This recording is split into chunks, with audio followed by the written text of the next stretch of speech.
Olá, estamos de volta com mais uma aula na disciplina Economia. Na aula de hoje vamos tratar de poupança, investimentos e sistema financeiro. O sistema financeiro consiste de instituições que ajudam a promover o encontro entre poupadores e investidores. Isto move os recursos escassos da economia de poupadores para tomadores de empréstimos. Nós estamos aqui retomando aquele modelo que nós vimos nas nossas primeiras aulas sobre modelos econômicos. O sistema financeiro é constituído de instituições financeiras que coordenam as ações de poupadores e tomadores de empréstimos. Instituições financeiras podem ser agrupadas em duas diferentes categorias: os mercados financeiros e os intermediários financeiros. Nos mercados financeiros, nós temos o mercado de títulos, o mercado de ações, e os intermediários financeiros seriam os bancos. Então, os mercados financeiros são as instituições por meio das quais poupadores podem diretamente prover recursos para tomadores de empréstimos.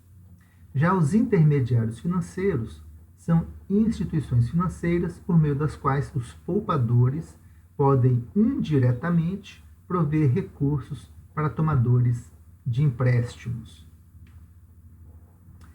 Quando a gente fala em mercado de títulos, nós estamos falando em títulos que são negociáveis.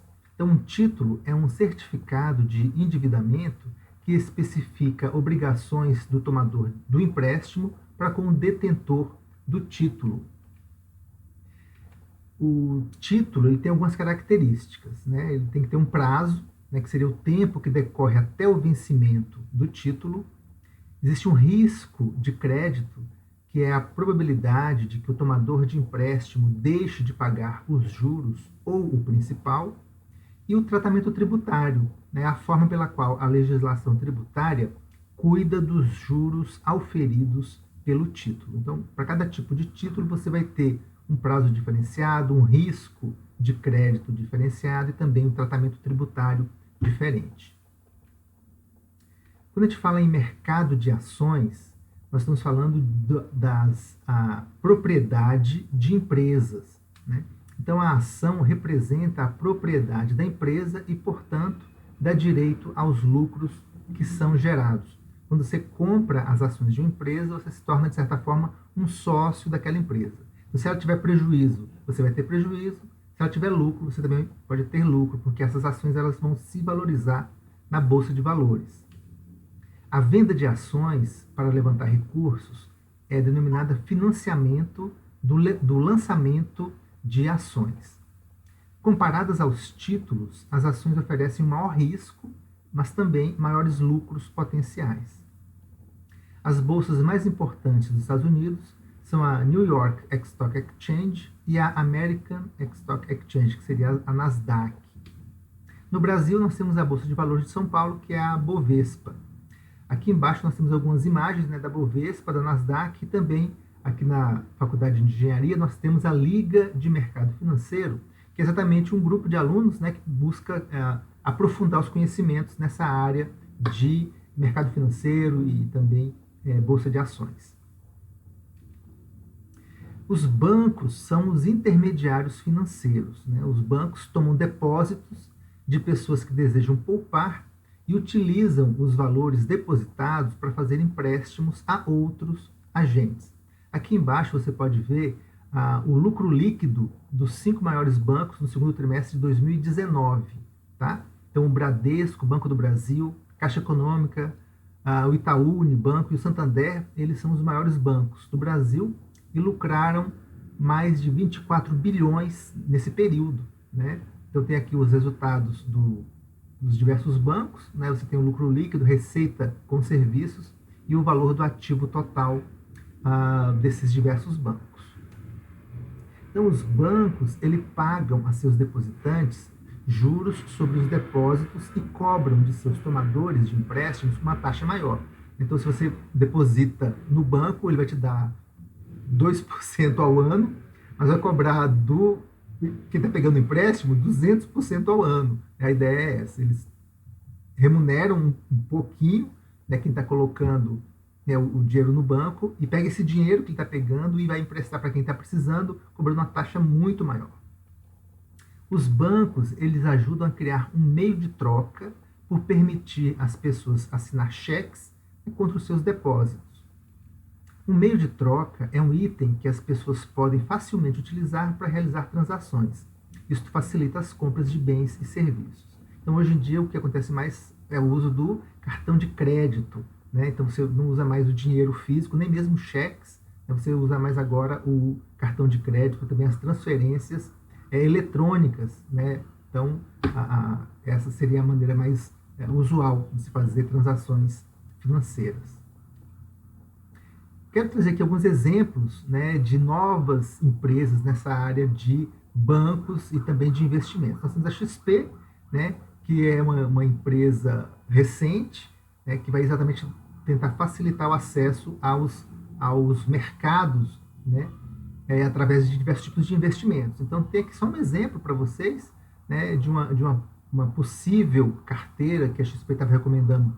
Esses são dados de 2019, né? Então, um exemplo, né, você teria 50 mil reais para investir, você poderia então ter uma carteira diversificada. Você teria fundos de multimercado, renda variável, baseados na inflação, títulos pré-fixados, uma carteira internacional e também fundos pós-fixados. Cada um deles vai ter uma porcentagem de alocação nessa carteira. A ideia é você não colocar todos os seus ovos na mesma cesta, né, porque os riscos aí são variados. Então, algumas dessas cestas são mais arriscadas do que outras, mas a ideia é que você então tenha aí uma diversificação, né, no seu portfólio de investimentos, para poder buscar aí uma lucratividade maior, se resguardando também dos riscos que estão envolvidos. Então, a XP seria um exemplo, né, de empresa de investimentos.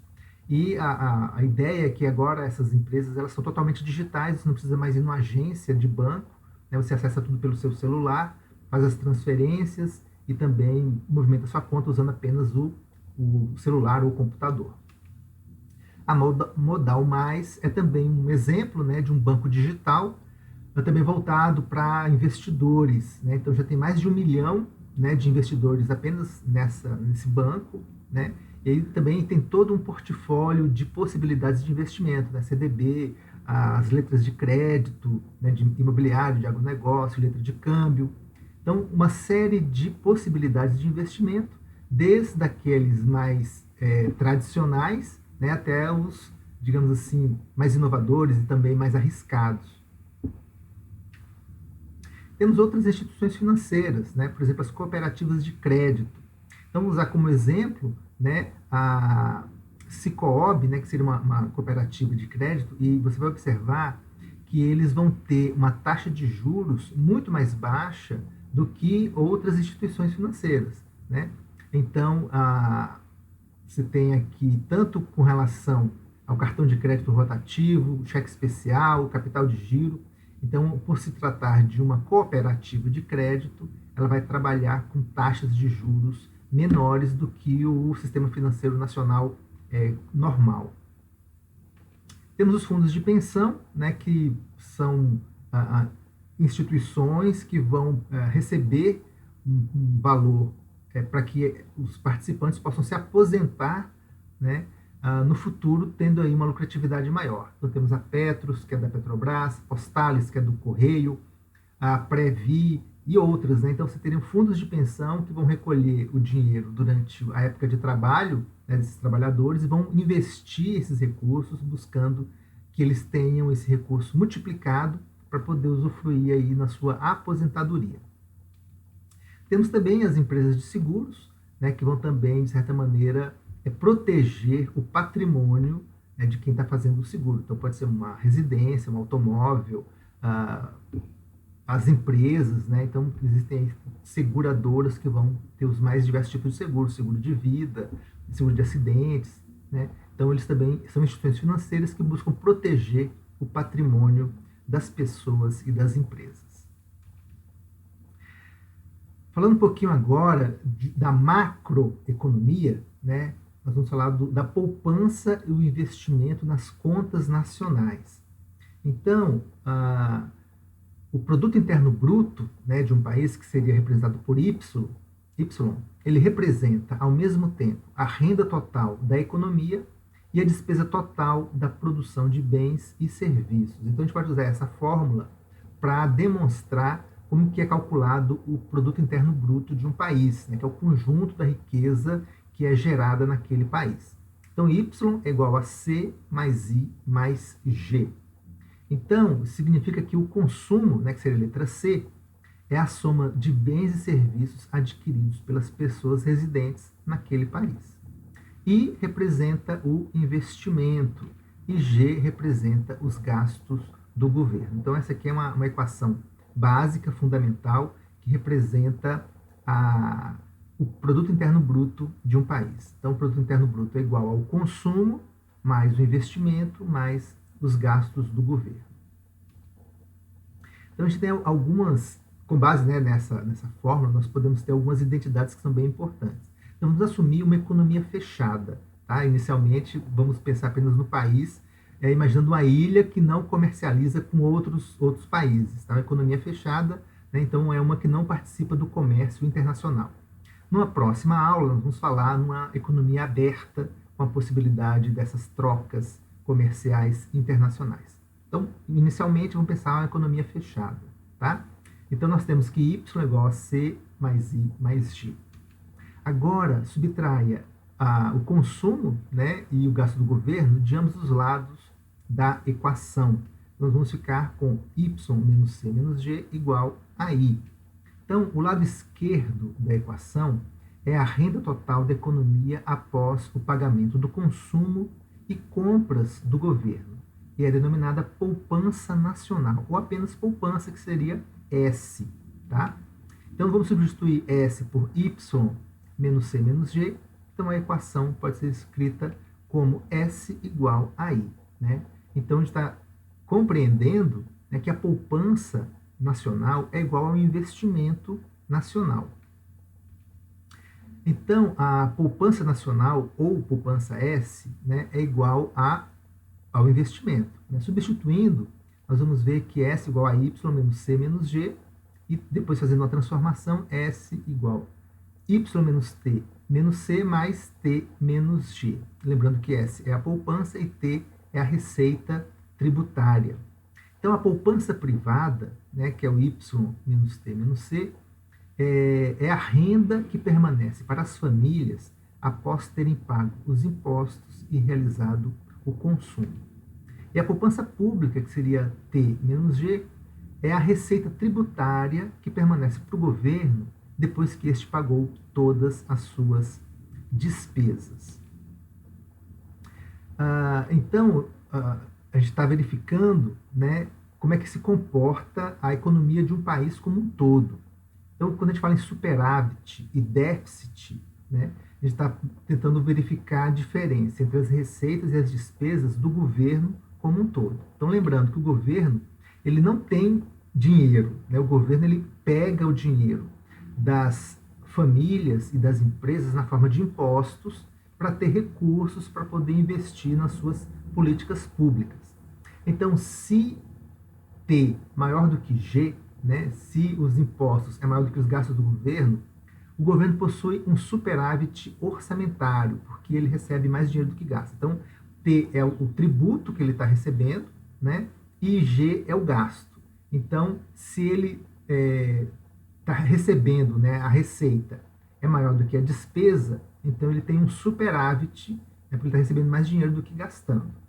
Então, T é o tributo e G é o gasto do governo. O excedente, né, de T menos G representa a poupança pública. Se os gastos do governo forem maiores do que a tributação, né, que o governo está recebendo, o governo possui um déficit orçamentário, porque ele gasta mais dinheiro do que arrecada.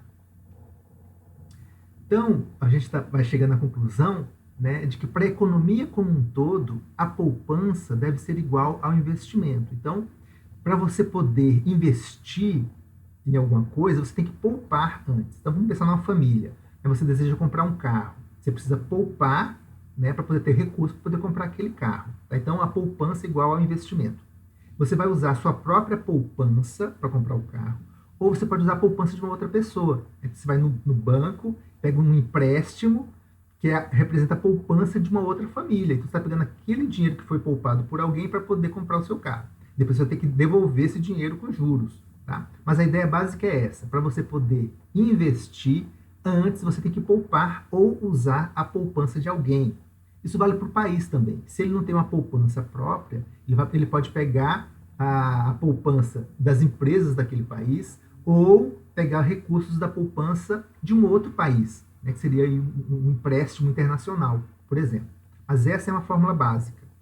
A poupança é igual ao investimento. Para investir, você tem que poupar ou usar a poupança de alguém.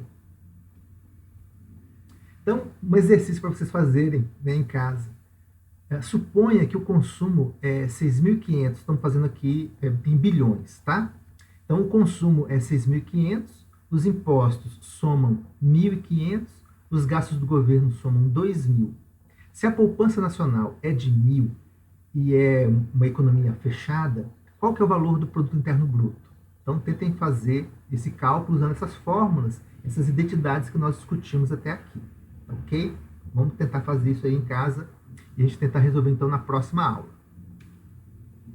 Falando um pouquinho então agora sobre esse mercado de fundos para empréstimos. Os mercados financeiros, eles coordenam a poupança da economia e o investimento dentro do mercado de fundos que são emprestáveis, né? Você pode emprestar para as outras pessoas.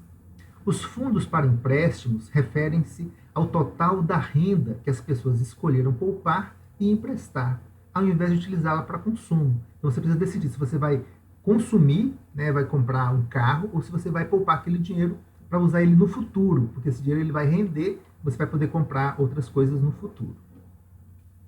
Então nós temos a oferta e a demanda de fundos para empréstimos.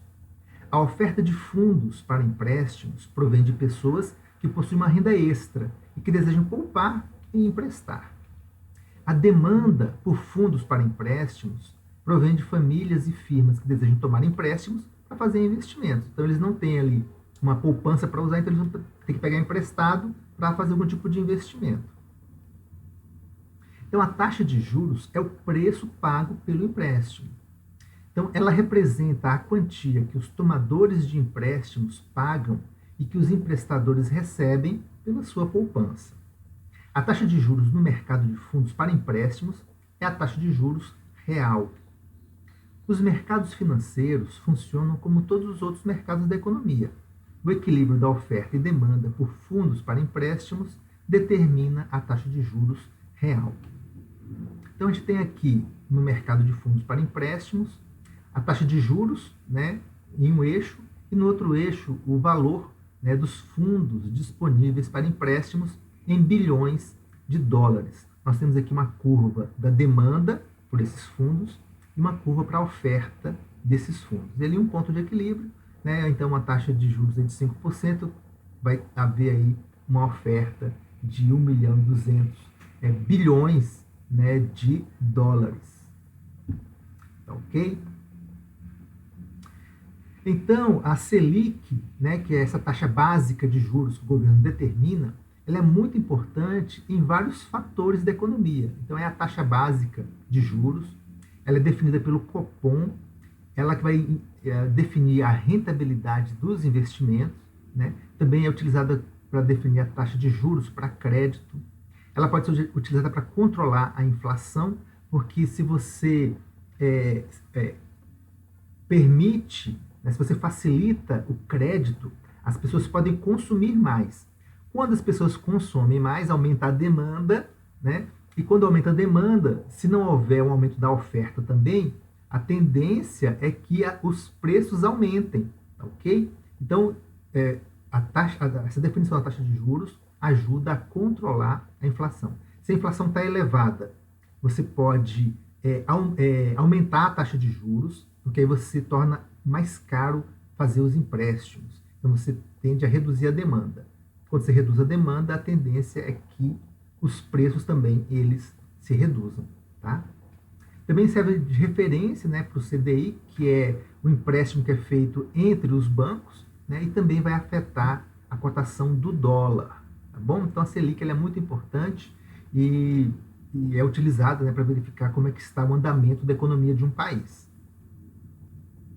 Então aqui, só para exemplificar para vocês, são dados até 2015, nós temos o valor do IPCA, que seria a inflação, né? Nós temos a taxa Selic em azul, que seria essa taxa básica de juros da economia, e temos os juros reais, que é exatamente a taxa de juros básica, que é a Selic, menos a inflação.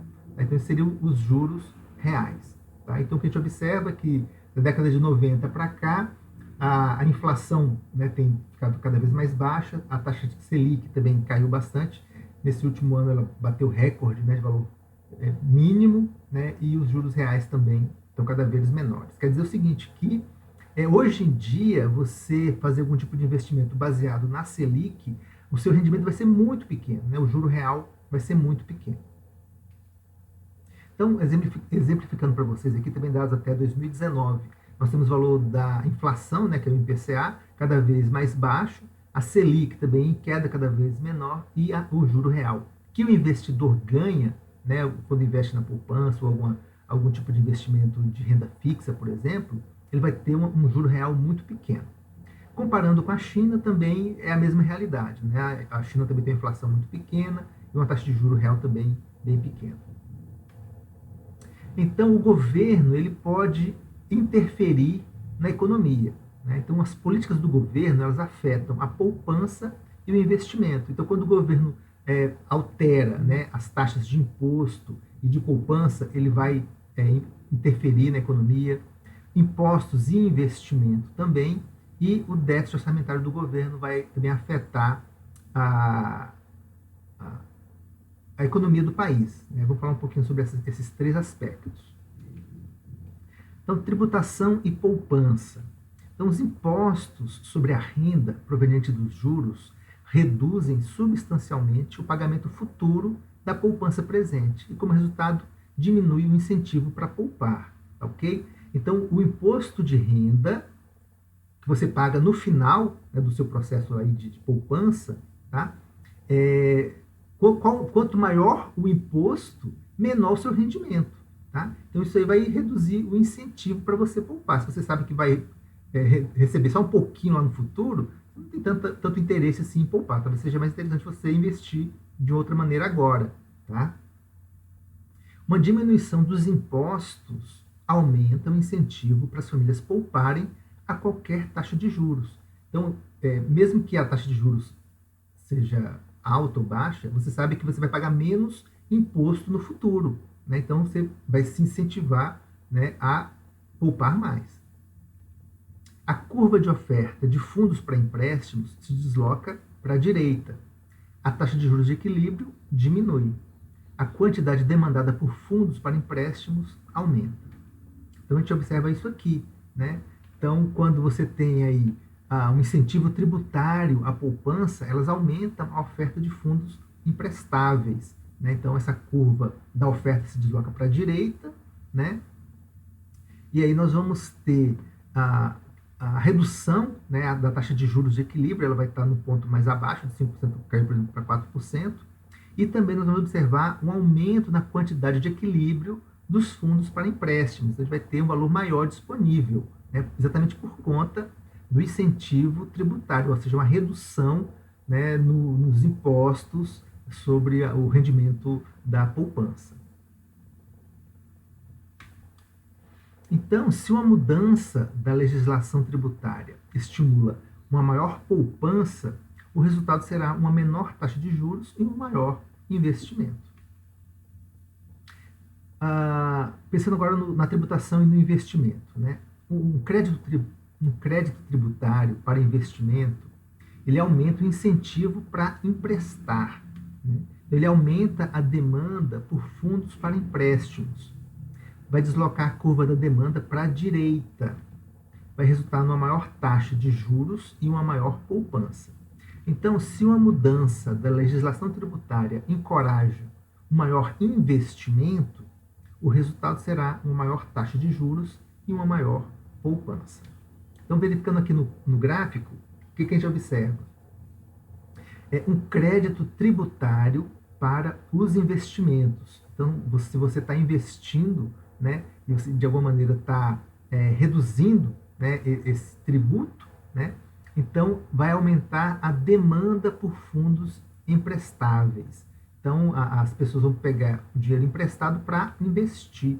Então, esse tipo de ação do governo, né, ele vai fazer com que aumente a demanda, né, pelos fundos emprestáveis, ok? Então, esse deslocamento da curva para a direita vai fazer com que aumente a taxa de juros de equilíbrio, né? Então, a partir de agora, você vai ter aí uma taxa de 5%, aumentou para 6%. E também vai fazer com que aumente a quantidade de equilíbrio dos fundos para empréstimos. Então, vai ter também um valor, né, liberado para empréstimo maior. Falando agora de déficits e superávites orçamentários. Então, quando o governo gasta mais do que arrecada com tributos, a diferença é denominada déficit orçamentário. A acumulação dos déficits orçamentários passados é denominado dívida pública. O governo toma emprestado para financiar o seu déficit, reduzindo a oferta de fundos para empréstimos disponível para investimento pelas famílias e empresas. Esta queda no investimento é denominada deslocamento ou crowding out. Quando o governo toma empréstimos para financiar o seu déficit orçamentário, ele desloca tomadores privados que tentavam financiar seus investimentos. Então, o país tem um certo valor, né, para as pessoas e para as empresas. Se o governo está pegando esse dinheiro emprestado, ele está reduzindo o valor disponível para as empresas e para as famílias. Então, um déficit orçamentário diminui a oferta de fundos para empréstimos, porque o governo está pegando a maior parte. Então, vai deslocar a curva de oferta para a esquerda, tá? E vai aumentar a taxa de juros de equilíbrio. Isso vai reduzir a quantidade de equilíbrio de fundos para empréstimos. Então, olhando aqui no gráfico, né? Então, quando o governo tem um déficit orçamentário, o governo não tem dinheiro, tá? Então, ele precisa pegar dinheiro emprestado, né, das empresas e das famílias que estão com dinheiro liberado para empréstimo, tá? Então, a oferta, né, disponível, ela vai se deslocar para a esquerda, tá? Então, um déficit orçamentário reduz a oferta de fundos emprestáveis, o que vai aumentar a taxa de juros de equilíbrio, né, e também vai reduzir a quantidade de equilíbrio de fundos emprestáveis. Então, quando o governo está com déficit, as famílias, as empresas têm menos recursos para poder pegar emprestado e elas mesmas investirem, né? E como resultado disso, você vai perceber que vai reduzir o consumo, vai reduzir os investimentos no crescimento das empresas, né? E você pode trazer um problema grave para a economia. Então, por isso que é tão importante que o governo tenha um equilíbrio orçamentário, né? Reduz esse déficit, porque ele acaba atrapalhando a possibilidade de investimentos das famílias e das empresas. Então, quando o governo reduz a poupança nacional, tendo um déficit, a taxa de juros aumenta e o investimento diminui. Um superávit orçamentário aumenta a oferta de fundos para empréstimos, reduz a taxa de juros e estimula o investimento. Então, aqui só um exemplo para vocês, né? São dados de 2010, tá? Mas aí nós temos diversos anos, né?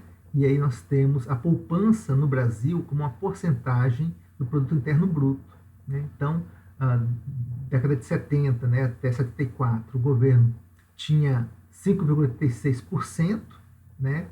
A poupança privada 12%, a poupança externa 3%, está tendo um total de 21%. Tá?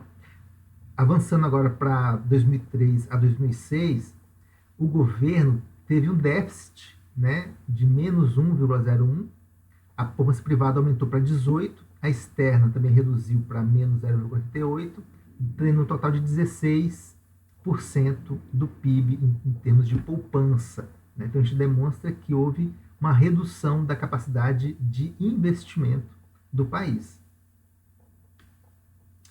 Comparando o Brasil com outros países, né, esses aqui são dados de 2018, né, nós temos aí que o Equador com 25%, né, do PIB em forma de poupança, né, o Brasil com 14%, o Uruguai com 11%. Pensando agora, pessoal, na economia, né, mais prática para vocês, né, a gente tem aí uma relação dos melhores investimentos de 2019. Lembrando que essas informações, né, elas precisam ser atualizadas a todo momento, tá? Esses são dados de 2019. A economia ela é muito fluida, né? Ela é muito dinâmica, então você tem que estar sempre acompanhando, né, as diversas formas de investimento para verificar qual que é mais rentável. Lembrando que rendimentos passados não são garantia de rendimentos futuros. Você tem um tipo de investimento que estava indo super bem, de repente acontece alguma coisa e começa a ter prejuízos com aquele tipo de investimento, exatamente porque a economia ela é muito dinâmica e depende de diversos fatores, tá bom? Então a gente observa que aqui em setembro de 2019, né, temos a rentabilidade acumulada dos últimos 12 meses. O investimento campeão seria o Tesouro IPCA, né, para 2045, né, depois o Tesouro IPCA para 2035, o Tesouro Prefixado para 2025, depois o ouro, né, da Bolsa Mercantil e Futuros, né, temos o Ibovespa dando aí 32%, né, então uma série de investimentos que você pode fazer para ter um rendimento futuro maior, ok? E aí você tem o IPCA em torno de 2,89%, o dólar 2,93%, tá bom? Então você tem diversas formas de investimento, cada um deles com um risco diferenciado e com uma rentabilidade diferenciada. Aqui eu coloquei para vocês, só para também a título de exemplo, tá? Então são dados também de 2019, você tem aí fundos DI, né, que são fundos que têm um risco muito baixo, tá? Eu quero dizer o seguinte para vocês, que tem vários fundos disponíveis, cada fundo vai ter uma taxa de administração diferenciada, a aplicação inicial para você poder começar a investir nesse fundo é diferenciada, então tem alguns de R$50, R$100, R$1.000, tá? De acordo também com o perfil do investidor, e as rentabilidades no mês, no ano, nos últimos 12 meses, nos últimos 2 anos, 3 anos, tá bom? Então, você pode acompanhar a rentabilidade de cada fundo. Lembrando que rentabilidade passada não é garantia de rentabilidade futura. Temos também os fundos de renda fixa, temos os fundos multimercado, que já vão aí ter um risco bem maior, tá bom?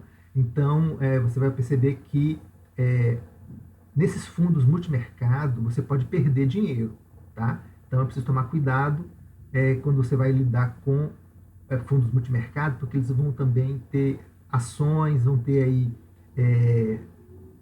mercado internacional, tá bom? Então, você precisa verificar bem, e a ideia é você diversificar os seus investimentos. Tem uma parte do seu investimento em fundos mais menos arriscados, né? E outra parte, uma parte talvez menor, né? nesses fundos aí que vão ter um risco maior para você também tentar ter uma rentabilidade maior na sua carteira de investimentos. Então temos os fundos multimercado, temos os fundos cambiais, fundos de ações, né, não setoriais, fundos de ações setoriais, onde você vai tentar aí, pegar um setor que você acredita que vai crescer nos próximos anos, né, construção civil, energia, infraestrutura, tecnologia, consumo. Então, você, naquela carteira, é uma carteira específica de empresas de um determinado setor, tá? Então, e aí a ideia é que é um setor que você acredita que vai estar em crescimento, né? Por exemplo, agora com essa questão da pandemia, né, do coronavírus, alguns setores tiveram problemas gravíssimos, né? Setor de turismo, por exemplo, setor que perdeu bastante, enquanto que outros setores, por exemplo, setores ligados a Netflix, né, por exemplo, diversão online, tudo que você pode fazer, né, usando a internet, são setores que cresceram bastante, né? Então, empresas ligadas à educação à distância, diversão online, tudo isso aí cresceu bastante. Então, é um setor que pode ser interessante de investir. Ok? Então, esse tipo de análise tem que ser feita, antes de você investir nesses fundos de ações setoriais. Muito bem, um exercício para vocês fazerem, né? Então tenta resolver antes de seguir em frente.